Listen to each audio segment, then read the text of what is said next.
Hello friends, class 8-এর সাজেশনের 3 নম্বর ভিডিওতে সকলকে স্বাগত। আগে দুটো ভিডিও প্রোভাইড করা হয়েছে, সেখানে সাজেশন দেওয়া হয়েছে ডে 1 ডে 2 হিসেবে। আজ সাজেশনের তৃতীয় দিন, সামনে দ্বিতীয় পর্যায়ক্রমিক মূল্যায়ন এসেই গেছে। আর দেখে নেওয়া যাক আজকের জন্য কী কী সাজেশন প্রোভাইড করা হয়েছে। তো দেখে নিই কী সাজেশন রয়েছে। প্রথমেই বলছে শূন্যস্থান পূরণ করো 36 লিটার ডেটল জলে জল ও ডেটলের অনুপাত 5:1। ডেটলের পরিমাণ হবে ড্যাশ লিটার। খুব ভালো প্রশ্ন করেছে। প্রথমে আমি কি বলছে 36 লিটার ডেটল জল, টোটালটা হচ্ছে 36 লিটার। এবং এখানে ডেটল ও জল প্রথমে কাকে বলেছে? জল। প্রথমে জলকে বলেছে, তাহলে প্রথমে আমি জল মানে ওয়াটার লিখছি। পরে কাকে বলেছে? ডেটল। ডেটলকে বলেছে, ডেটলকে ডি লিখছি। অর্থাৎ জল আর ডেটল 5:1 অনুপাতে রয়েছে। 5:1 অনুপাতে রয়েছে। তাহলে ওয়াটার প্রথমে বলা আছে, জল তাহলে 5 আর ডেটল পরে 1 বলা আছে। ডেটলের পরিমাণ জানতে চাইছে আমাদের। ডেটলের পরিমাণ জানতে চাইছে, আমরা কিভাবে বের করতে পারি? ডেটলের পরিমাণটা জানতে চাইছি। অর্থাৎ ডেটল আমি যদি এই ইস্টুতে আসি, অর্থাৎ রেশিওতে যদি আসি, তাহলে এখানে ডেটলটাকে 1 দেখতে পাচ্ছি। ডেটল কত? 1। এই যে ডেটল 1, তাহলে প্রথমে আমি 1টা লিখে দেবো। এবং নিচে কি করব? দুটো যোগফল, মানে 5 আর 1-এর যোগ। 5 আর 1-এর যোগ কত হয়? 6। তাহলে ডেটলের যে আনুপাতিক ভাগ হার বা ডেটল কতটা অংশ রয়েছে সেটা আমি বের করে ফেললাম। এখন টোটাল তো 36 লিটার, তাহলে কি করব? এই 1-এর 6টা দিয়ে আমি গুণ করে দেবো। তাহলে 1-এর 6 দিয়ে গুণ করে দেবো, 6 6 36, তাহলে সঠিক অ্যান্সার হয়ে যাবে 6 লিটার। অর্থাৎ 36 লিটার ডেটল জলে জল ও ডেটলের অনুপাত যখন 5:1 হবে, তখন ডেটলের পরিমাণ হবে 6 লিটার। ওকে বন্ধুরা, এরম টাইপের অঙ্ক আগেও করেছি, তোমরা ভিডিওতে দেখেছো নিশ্চয়ই। দেখে নিই পরবর্তী অঙ্ক। পরবর্তী অঙ্ক কি? সঠিক উত্তর নির্বাচন করো 2/5 সমান কোনটি? আচ্ছা, একটা নতুন পেজ আমি নিয়ে নেব। এই যে 2/5 সমান কোনটি বলেছে। 25%, 20%, 40%, 50%। কিচ্ছু নয় বন্ধুরা, একদম ইজি। 2/5 সমান জিজ্ঞাসা করেছে, তাহলে প্রথমে 2/5টা লিখে দেবো, ইন্টু দেবো 100 দেবো, যেহেতু পার্সেন্টেজে আছে। অ্যান্সার কিসে দেওয়া আছে? পার্সেন্টেজে দেওয়া আছে। তাহলে পার্সেন্টেজে দেওয়ার জন্য জাস্ট 100 দিয়ে গুণ করে দেবো। তাহলে 5 20 100, তাহলে 20 হয়ে যাবে। তাহলে 20 দুগুণে কত হচ্ছে? 20 দুগুণে 40। তাহলে 40 অ্যান্সার হয়ে যাবে আমার। 40% আছে কোথাও? হ্যাঁ, সি নম্বর অপশান। তাহলে 40% সহি অ্যান্সার হয়ে যায়গা। ওকে, পরের কোয়েশ্চেন দেখে যাক। 3 নম্বর কি বলছে? 3 নম্বর কি কোয়েশ্চেন বলেছে? সত্য মিথ্যা নির্বাচন করো। সত্য মিথ্যা নির্বাচন করো কি? দুটি সমান্তরাল সরলরেখাকে একটি সরলরেখা ছেদ করেছে। দুটো সমান্তরাল সরলরেখা, প্রথমে আমি দুটো সমান্তরাল সরলরেখা করে নেব। এই একটা দুটো সমান্তরাল সরলরেখা করেছে এবং তাকে একটা সরলরেখা ছেদ করেছে। এবং ছেদ করার ফলে দুটি সমান্তরাল সরলরেখাকে একটি সরলরেখা ছেদ করলে প্রতিজোড়া অনুরূপ কোণগুলোর পরিমাপ নাকি সমান। একদম সঠিক কথা। অনুরূপ কোণগুলোকে বলা হয় এই কোণটার সাথে এই কোণটা হচ্ছে অনুরূপ কোণ। আবার এই কোণটার সাথে এই কোণটার সাথে অনুরূপ কোণ, যেহেতু দুটো সমান্তরাল সরলরেখা। আগেও সাজেশানে দেওয়া হয়েছে এরম টাইপের কোয়েশ্চেন, সেখানেও বলা হয়েছে সমান্তরাল সরলরেখাকে যখন কোনো সরলরেখা ছেদ করে তখন তাদের অনুরূপ কোণগুলোর মাপ সবসময় সমান হবে। ওকে, অনুরূপ কোণ আরও হতে পারে, এই কোণটার সাথে এই কোণটা অনুরূপ, আবার এই কোণটার সাথে এই কোণটা অনুরূপ। ওকে, তাহলে সমান্তরাল সরলরেখা যেহেতু তাকে ছেদ করেছে, তাহলে অনুরূপ কোণগুলো সবসময় সমান হবে। এটা সত্য, একদম সত্য কথা এটা। তাহলে সঠিক অ্যান্সার হয়ে যাবে সত্য, যেহেতু সমান্তরাল সরলরেখা। ওকে, নেক্সট প্রশ্ন কী বলেছে দেখে নিই। নেক্সট প্রশ্ন বলেছে যে 3AB। প্রথমে কি বলছে? 3AB, তাহলে 3AB টুকে নেবো। 3AB, 3ABকে ভাঙলে আমরা কি পাই? 3 ইন্টু A ইন্টু বি, এই তিনটে জিনিস পাই। পরে কি বলেছে? 9A square C, 9A square C, 9A square C, একে ভাঙলে কি পাবো? 3 ইন্টু এ দুবার পাবো, আর কি পাবো? সি পাবো। ভালো কথা। 12A square C square, 12A square C square, একে ভাঙলে কি পাবো? 12কে ভাঙলে পাবো 2, 2 দুগুণে 4, 3-এ 12, অর্থাৎ 12কে ভাঙলে কি পাবো? 2 2 3, 2 দুগুণে 4, 3-এ 12। এ দুবার পাবো, তার মানে এ ইন্টু এ পাবো। আর কি পাবো? সি দুবার পাবো, সি ইন্টু সি পাবো, আচ্ছা, সিটা একটু পরিষ্কার করে আমি লিখে নিই, লাস্টের একটু গন্ডগোল হয়ে গেছে। এই সিটা সমস্যা করেছে, তাই তো? ওকে, এখন সি ইন্টু সি লিখতে হবে আমাকে, সি ইন্টু সি। তার মানে 12 স্কোয়ার সি স্কোয়ারকে ভাঙলে 2 2 3, এ দুবার সি দুবার। এবার প্রশ্ন করেছে লসাগু নির্ণয় করো। আমাকে প্রশ্ন কী বলেছে? লসাগু নির্ণয় করতে বলেছে। লসাগু কী চেয়েছে? লসাগু চেয়েছে, তাই তো? তাহলে লসাগু নির্ণয় করতে হবে। তাহলে লসাগু কীভাবে নির্ণয় করতে হয়? আগে দেখতে হয় যে কোনটা কোনটা মিলছে। মিলছে মানে গসাগুটা বের করতে হয়। কীরকমভাবে বের করব? প্রথমে দেখতে পাচ্ছি এই যে 3, এই যে 3 আর এই যে 3, এই 3 3 3 মিলে কিন্তু একটা 3 আমরা লিখব। ওকে, একটাই 3 লিখব কিন্তু। আচ্ছা, এবার সংখ্যা আর কি মেলেনি দেখি। সংখ্যা আর কি মেলেনি দেখি। সংখ্যা কি মেলেনি মানে প্রথমে আমরা দেখে নেব যে এই 3টার সঙ্গে আর কেউ 3 মিলছে না, তাহলে 3টাকে লিখে দেবো। আর এই 2টার সঙ্গে আর কেউ মিলছে না, তাহলে 2 লিখে দেবো। আর এই 2টার সঙ্গে কেউ মিলেনি, তাহলে এই 2টাকেও লিখে দেবো। এইভাবে কিন্তু আমাদেরকে কভার করতে হবে। তাহলে প্রথমে আমি সংখ্যাগুলোকে দেখলাম কি কি মিলছে, যেমনটা আমি এখানে পেয়েছিলাম। কি কি মিলছে? এই 3টা, এই 3টা আর এই 3টা মিলে একটাই কিন্তু 3 লিখেছিলাম, একটাই কিন্তু 3 লিখেছিলাম। তারপরে মেলাতে গেলাম, পরের এই 3টের সঙ্গে কেউ মিলছে না, তাহলে ওই 3টাকে লিখে দিলাম। আর বাকি দুখানে এখানে 2 ছিল, তাহলে দুখানা 2 আমি এখানে কিন্তু অলরেডি লিখে দিয়েছি। ওকে, এবার বাকিগুলো দেখে নেওয়ার চেষ্টা করি। বাকিগুলো কী বলছে দেখি। এই এটার সাথে এটা মিলছে, আর এটা মিলছে, অর্থাৎ এই 3টে মেলার ফলে একটাই কিন্তু নেব। এটা খেয়াল রাখতে হবে বন্ধুরা। এবার বাকি কি মিলছে? এখানে তো নেই প্রথম লাইনে, সেকেন্ডটাই এখানে আছে, এখানে আছে, একটাই কিন্তু নেব। আবারও রিপিট করছি। আচ্ছা, আর কোনো জায়গাতেই নেই, 3টে লাইনের মধ্যে কোথাওতেও নেই। বি এখানে আছে, বি দ্বিতীয় লাইনে নেই, তৃতীয় লাইনেও নেই, তাহলে একটাই বি নেব। আচ্ছা, সি এখানে আছে, সি এখানেও আছে, দু জায়গায় মিলে সেকেন্ড লাইন আর থার্ড লাইন মিলে একটাই কিন্তু সি লিখব। আর বাকি একটাই সি পড়ে রয়েছে, এটাকেও নিয়ে নেব। এখন এটা আমাদের হয়ে যাবে লসাগু। কীভাবে পাবো? গুণ করে দেখে নিই। 3 3 9, 9 দুগুণে 18, 18 দুগুণে 36, 18 দুগুণে 36 পেলাম। 3 3 9, 9 দুগুণে 18, 18 দুগুণে 36। এ কটা পেয়েছি? এ দুটো পেয়েছি, তার মানে এ স্কোয়ার লিখে দেবো। আর বি কটা পেয়েছি? একটাই পেয়েছি, বি লিখে দেবো। সি কটা পেয়েছি? দুটো পেয়েছি, তাহলে সি স্কোয়ার লিখে দেবো।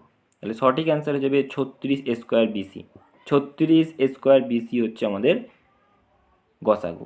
36 স্কোয়ার বিসি হচ্ছে আমাদের গসাগু। তাহলে সঠিক অ্যান্সার কী হয়ে যাবে? 36 স্কোয়ার বিসি। দেখে নিই পরের অঙ্ক কী রয়েছে। কি বলেছে? 85 গ্রাম 17 কিলোগ্রামের শতকরা কত লিখি। 85 গ্রাম 17 কিলোগ্রামের শতকরা কত লিখি বলেছে। তাহলে 85 গ্রাম বলেছে, তাই তো? তাহলে 85 গ্রামের পরে একটা কমা চিহ্ন রয়েছে। এই টাইপের অঙ্কগুলোকে আমাকে এইভাবে করতে হয়, যাদের সাথে এর কথা যুক্ত রয়েছে তাদের সাথে গুণ চিহ্ন দিতে হয়, যাদের সাথে এর যুক্ত রয়েছে, যাদের সাথে এর যুক্ত রয়েছে তাদের সাথে গুণ চিহ্নটা হবে। এখন 85 গ্রামের সাথে তো কোনো এর লেখা নেই, তাহলে 85 গ্রামটাকে আমরা সমান দিয়ে লিখে দেবো। 85 গ্রামটাকে কী করবো? সমান দিয়ে লিখবো। কেন? কারণ 85 গ্রামের সাথে কোনো এর লেখা নেই। কিন্তু হ্যাঁ, যদি 17 কিলোগ্রামের দেখতে পাই, তাহলে 17 কিলোগ্রামের অর্থাৎ 17 কিলোগ্রামের সাথে এর রয়েছে। কিন্তু আর একটা কন্ডিশান, যেখানে 17 কিলোগ্রাম এখানে 85 গ্রাম, এখানে 17 কিলোগ্রাম এখানে 85 গ্রাম, একক দুটো কিন্তু আলাদা রয়েছে। তাহলে আমাকে কি করতে হবে? প্রথম কাজ হচ্ছে দুটো একককে একই রকমের বানানো। তাহলে 17 কিলোগ্রামটাকে যদি আমি গ্রামে নিয়ে আসি, 17 কিলোগ্রামটাকে যদি আমি গ্রামে নিয়ে আসি, তাহলে আমি কি পাবো? 17 কিলো, আমরা জানি 1 কিলোগ্রাম মানে 1000 গ্রাম, 1 কিলোগ্রাম মানে 1000 গ্রাম। তাহলে 17 কিলোগ্রাম মানে হচ্ছে 17,000 গ্রাম, তাই না? 17,000 গ্রাম। 1 কিলোগ্রাম মানে যদি 1000 গ্রাম হয়, তাহলে 17 কিলোগ্রাম মানে হচ্ছে 17,000 গ্রাম। এখন এই 17 কিলোগ্রামের জায়গায় আমি কিন্তু 17,000 গ্রামও বলতে পারি, এবং তার সাথে একটা এর কথা যুক্ত রয়েছে, এর, তার মানে গুণ করতে হবে। তার মানে 17 কিলোগ্রাম মানে 17,000 গ্রাম, তাহলে 17,000-এর সাথে গুণ হবে। কার গুণ হবে? শতকরা কত বলেছে, শতকরা কত, শতকরার জায়গায় আমি জাস্ট লিখব এক্স পার্সেন্টেজ। কেন? কারণ কত শতকরা সেটা আমার জানা নেই, সেই জন্য আমি এক্স পার্সেন্টেজ লিখব। শতকরা কত আমার জানা নেই। এবার কি করতে পারি? 17,000 লিখব, ইন্টু দেব, এক্স পার্সেন্ট মানে কি? এক্স বাই 100, ইকুয়াল টু 85 লিখব। ওকে, 0 0 কেটে দেব, এই উপরে 0, এই নিচেই, উপরে 0 নিচেই 0, তাহলে কি পেলাম, উপরে পেলাম 170 ইন্টু এক্স, আর নিচেই সমান সমান দিয়ে 85, তাহলে 170 ইন্টু এক্স সমান সমান দিয়ে 85। এখন প্রশ্ন হচ্ছে এক্সের সঙ্গে 170 কিসে আছে, এক্সের সঙ্গে 170 কিসে আছে, গুণে আছে, তাহলে এক্সের সঙ্গে যদি 170 গুণে থাকে ওদিকে গেলে কিসে হয়ে যাবে, ভাগে হয়ে যাবে, 85/170 হয়ে যাবে। 85কে যখন 170 দিয়ে ভাগ করা হবে, 85 দুগুণে 170 হয়, অর্থাৎ কাটাকুটি যখন আমরা করব তখন আমরা কী লিখব, 85 কে 85, 85 দুগুণে 170। তাহলে এক্সের মান কত পেলাম, 1/2। এক্সের মান কত পেলাম, 1/2, এটাই জানতে চেয়েছিল, 1/2। এই যে এক্সের মান কত, 1/2, আর 1/2 মানেই হচ্ছে 0.5।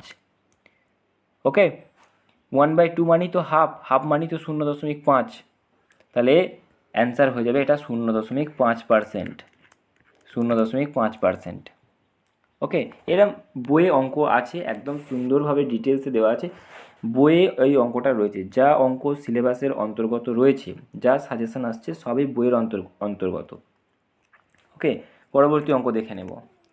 কি বলছে, শূন্যস্থান পূরণ করো 2a² b। আমি প্রথমে 2a² b লিখে নিচ্ছি, এটা মানে কি 2 into a into a into b, 4ab², 4ab², এটা মানে হচ্ছে 2 into 2 into a into b দুবার।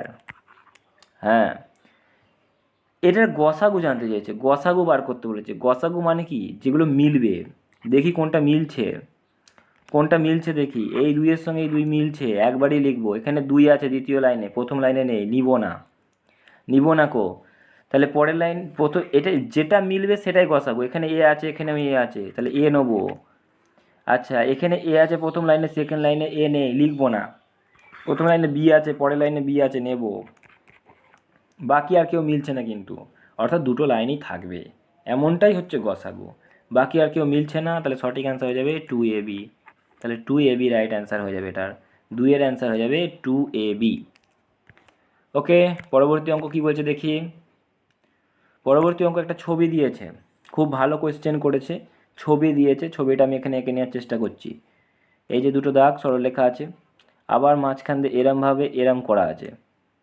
ওকে, আচ্ছা, এখানে এ বি লেখা আছে, এ বি, আর এখানে পি লেখা আছে, এখানে পি, সিডি, এখানে সিডি, সিডি লেখা আছে, আর এখানে আর লেখা আছে, আর এর পরে কিছু মান লেখা আছে, এখানে জিজ্ঞাসা, এই জায়গাটা জিজ্ঞাসা, এখানে কিউ, এখানে কিউ, এখানে 30, এখানটা আমি তীর চিহ্ন দিয়ে লিখছি 30। আচ্ছা, এখানটা 30, আর কি বলছে, এটা 30, আর এখানে 40, এখানে হচ্ছে 40। বেশ ভালো কথা, আমাকে কিছু তথ্য দিয়ে দিয়েছে। কি বলেছে, এ বি সি ডি নাকি সমান্তরাল, এটা সমান্তরালের চিহ্ন, তাহলে এ বি সি ডি সমান্তরাল। আর যেই না সমান্তরাল বললো, সমান্তরাল যেহেতু বলেছে, আমরা কি জানি, সমান্তরাল সরলরেখাকে যদি কোনো সরলরেখা ছেদ করে তাদের একান্তর কোণ সমান হবে, বিপ্রতীপ কোণ সমান হবে, এবং অনুরূপ কোণ সমান হবে। কোণ P Q R, P Q R মানে হচ্ছে এই কোণটার মান আমাকে বার করতে হবে, জিজ্ঞাসা চিহ্ন করাই আছে, এই যে জিজ্ঞাসা চিহ্ন, এই কোণটার মান আমাকে বার করতে হবে। কত ডিগ্রি হবে, 10, 110, 70, 20, চারটে অপশান দেওয়া আছে। কিভাবে বার করতে পারি বন্ধুরা, ভালো করে খেয়াল করো কিভাবে করছি আমি যদি এই যে দাগটা রয়েছে পিকিউ, এই যে পিকিউ দাগটা রয়েছে, এই যে পিকিউ, এটাকে যদি আমি ডট ডট দিয়ে কাল্পনিকভাবে যুক্ত করে দিই, তাহলে একটা ছেদক তৈরি হয়ে যাবে, অর্থাৎ এখানে একটা ছেদক তৈরি হয়ে যাবে। অর্থাৎ আমি বলতে চাইছি যে এটা একটা ছেদক, পি এর সাথে যে এই যে এলো, এখানে একটা কিছু একটা ধরা যাক ছেদক। আর ছেদ করলে আমরা কি জানি, ছেদ করলে কি হয়, একান্তর কোণগুলো পরস্পর সমান হবে। ছেদ করলে কি হয়, একান্তর কোণগুলো সমান হবে। কোনটা একান্তর কোণ, একান্তর কোণ আমি দেখাচ্ছি কোনটা, এই যে পি কোণটা দেখতে পাচ্ছি, এই পি কোণটার সাথে যে একান্তর কোণ, পি কোণটা দেখতে পাচ্ছি, এখানটা এইটা হচ্ছে একান্তর কোণ, এই জায়গাটা হচ্ছে একান্তর কোণ। তার মানে বলতে পারি যে এই যে পি এর এখানটায় যা মান 30 ডিগ্রি, এই সি এর পরে এই যে এখানটায়, এইখানটাতে এই যে এই জায়গাটায় এটা একই মান হবে। যেহেতু সরলরেখা, দুটো সমান্তরাল সরলরেখা একটা সরলরেখা ছেদ করছে, তাহলে এখানটায় 30 ডিগ্রি হলে এখানটাতেও কত হবে? 30 ডিগ্রি হবে অবভিয়াসলি, কারণ যেহেতু এটা একান্তর কোণ। তাহলে আরেকটু যদি ভালো করে খেয়াল করি, কীভাবে খেয়াল করতে পারি? আরেকটু ভালো করে খেয়াল করলে পরে আমরা দেখব যে এই যে একটা ত্রিভুজ তৈরি হয়েছে, ধরা যাক আমি এই যে সরলরেখাটাকে টেনেছিলাম, এখানটা আমি এক্স নাম দিয়ে দিচ্ছি, এক্স নাম দিয়ে দিলাম। তাহলে এক্স কোণটা এখানে 30 ডিগ্রি হয়েছে। আর অলরেডি যদি দেখি ভালো করে, তাহলে কিউ এক্স আর, এই যে কিউ এক্স আর একটা ত্রিভুজ তৈরি করেছে। তাহলে কিউ এক্স আর একটা ত্রিভুজ তৈরি করেছে, এবং আমরা জানি একটা ত্রিভুজের তিনটে কোণের যোগফল 180 ডিগ্রি। তার মধ্যে এক্স কোণটা কত? এক্স কোণটা 30 ডিগ্রি দেখতে পাচ্ছি, আর কোণটা কত? 40 ডিগ্রি। তিনটে কোণ মিলে তো 180 ডিগ্রি হয়। তাহলে এক্স কোণটা 30 ডিগ্রি, আর কোণটা 40 ডিগ্রি। তাহলে দুটো মিলে কত হলো? 30 আর 40, 70 ডিগ্রি। তাহলে কিউ কোণটা কত ডিগ্রি হবে? হ্যাঁ বন্ধুরা, তোমরা ঠিকই ধরেছো, ওটা হয়ে যাবে তাহলে 30 আর 40, 70, 180 থেকে যদি 70 বাদ দিই তাহলে 110 ডিগ্রি হয়ে যাবে। একদম রাইট। তাহলে কিউ কোণটা হয়ে যাবে, এই কিউ এর জায়গাটা কত হয়ে যাবে? কিউ এর জায়গাটা হয়ে যাবে, আমি এখানে তীর চিহ্ন দিয়ে লিখছি, কিউ এর জায়গাটা কত হবে? কিউ এর জায়গাটা হয়ে যাবে 110 ডিগ্রি। তাহলে শুধুমাত্র কিউ এর জায়গাটা 110 ডিগ্রি, কিন্তু কিউটা আমাকে কিন্তু চাইনি, আমাকে লাল এই জিজ্ঞাসাটা চেয়েছে। তাহলে যদি কিউটা 110 হয়ে যায়, যদি কিউটা 110 হয়ে যায়, আর পি এক্স তো একটা সরলরেখা, পি এক্স কি একটা সরলরেখা? একটা সরলরেখার কোণ কত হয় আমরা জানি, 180 ডিগ্রি হয়। একটা সরলরেখার কোণ কত হয়? 180 ডিগ্রি হয়। তাহলে পি এক্স যদি একটা সরলরেখা হয়, তাহলে এর 180 ডিগ্রির মধ্যে জাস্ট এইটুখানি, এই সবুজ পাড়া অংশটা, এটা হচ্ছে 110 ডিগ্রি। তাহলে লাল অংশটা কত হবে? 180 থেকে 110-এর মাইনাস হবে। তাহলে 180 থেকে 110-এর মাইনাস হবে কত হবে? 70 ডিগ্রি। তাহলে এই জিজ্ঞাসা চিহ্ন জায়গায় কত হয়ে যাবে? 70 ডিগ্রি। তাহলে সঠিক অ্যান্সার হয়ে যাবে সি এরটা, 70 ডিগ্রি। ওকে বন্ধুরা, একটু ভালো করে খেয়াল করো, এই টাইপের অঙ্ক, এই টাইপ বলবো না, এই অঙ্কটাই তোমাদের বইয়ে রয়েছে, খুব ইম্পর্টেন্ট অঙ্ক। এটা কিন্তু 70 ডিগ্রি অ্যান্সার হয়ে যাবে। নেক্সট কোয়েশ্চেন দেখে নিই কী বলছে। নেক্সট কোয়েশ্চেন দুটো জ্যামিতি রয়েছে, খুব ইম্পর্টেন্ট পরীক্ষা এই দুটোর মধ্যে থেকে একটা আসবে, এই দুটোর মধ্যে থেকেই একটা আসবে। কিন্তু কি বলেছে? প্রমাণ করো একটি ত্রিভুজের দুটো কোণের মান সমান হলে তাদের বিপরীত বাহুগুলোর দৈর্ঘ্য সমান হবে। এটা 93 নম্বর পেজে রয়েছে টেক্সট বইয়ে। দ্বিতীয়টা কি বলেছে? প্রমাণ করো দুটো সরলরেখা পরস্পরকে ছেদ করলে যে দুজোড়া বিপরীত কোণ উৎপন্ন হয় তাদের প্রতি জোড়া কোণের পরিমাপ পরস্পর সমান। এটা 75 নম্বর পেজে রয়েছে, খুব ইম্পর্টেন্ট। যাদের সিলেবাসের মধ্যে এই দুটো জ্যামিতি রয়েছে, উপপাদ্য রয়েছে, তারা ভালো করে দেখে যাবে, এই দুটো উপপাদ্যের মধ্যে একটা আসবেই একটা। খুব ইম্পর্টেন্ট, আমি বারবার করে বলছি। ওকে বন্ধুরা, তো এটা ছিল 3 নম্বর সাজেশান। যারা এখনও পর্যন্ত দুটো সাজেশান দেখোনি তারা অবশ্যই আমি ডেসক্রিপশন বক্সে লিঙ্ক দিয়ে দেবো, দেখে নেবে। কারণ এই যে সাজেশানগুলো প্রোভাইড করছি আমি, এগুলোর মধ্যে থেকেই পরীক্ষায় আসবে। এগুলো করলে পরেই পাস মার্কস তো উঠবেই, প্লাস তার থেকেও বেশি নাম্বার উঠবে। তো এখানেই আজকে শেষ করছি বন্ধুরা, দেখা হবে পরের ভিডিওতে।